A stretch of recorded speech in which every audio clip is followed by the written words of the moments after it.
So mine's a bit of a downer, just counts as a warning. No one sticks their head in an oven or anything, but a bit of a downer, so counts as a warning.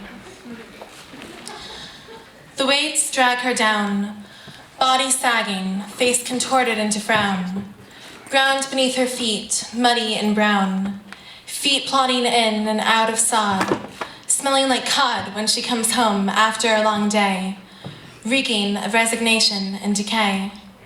She can barely fall to the couch, let alone climb into bed. So she falls to the floor and doesn't even bother about her head, and lies there for hours and hours upon end, waiting for something to carry her up or to descend into the ground, deep beneath the earth, where one can find lost souls, dead mirth.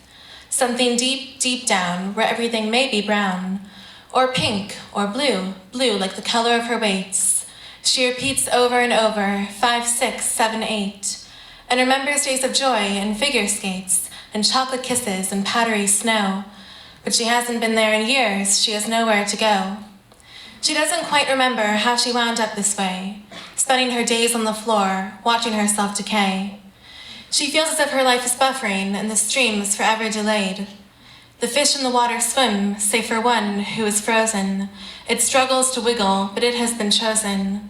And though it tries to swim with the stream, it's forced against the current, against unloaded trash and rejection letters and laundry detergent, and days alone in a house streaming with light, wondering what is true and what is might, and waiting, just waiting for something wonderful to happen, to sweep her away like a ship. She'll be the captain, and maybe catch that fish below in the stream, save him and pet him and watch his gills gleam. And that fantasy is wonderful, or so it seems. But she isn't particularly near the ocean, or locomotion, or any sort of commotion. Isolated, alone, like she's been quarantined, for her poor social skills and her body less than lean, and her faded, too tight jeans that were never quite worn in.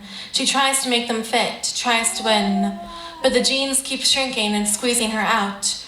We're so sorry, do better next time, take defeat with dignity, don't shout, and accept your fading glory, fading hairline, waistline stout, because that's what later life is about.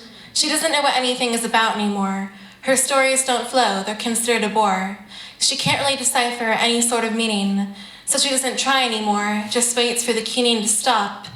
She just wants to mop up everything messy that's ever been in her life, squeeze it into a bucket with her pain and her strife, toss it out the window and into the street, watch it evaporate into gas and rise up in the heat, and find the sun and warmth and a pulse.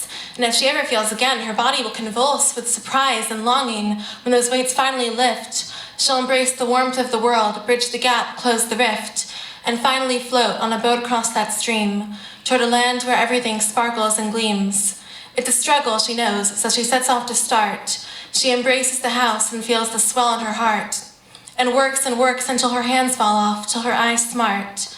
And finally she has the sturdy wooden boat, and a fishing pole and the buoyancy to float, and she can feel the weights slide off her thinning wrists, and when she finally boards the boat, she nearly does a twist, and watches her tears slide off into mist, and cooks the fish under the sun, shining down on her, but she doesn't frown, and the brown isn't quite so brown. And when she cascades down a waterfall, she laughs, and feels the splash, and slides onto the shore to go off and search for something more.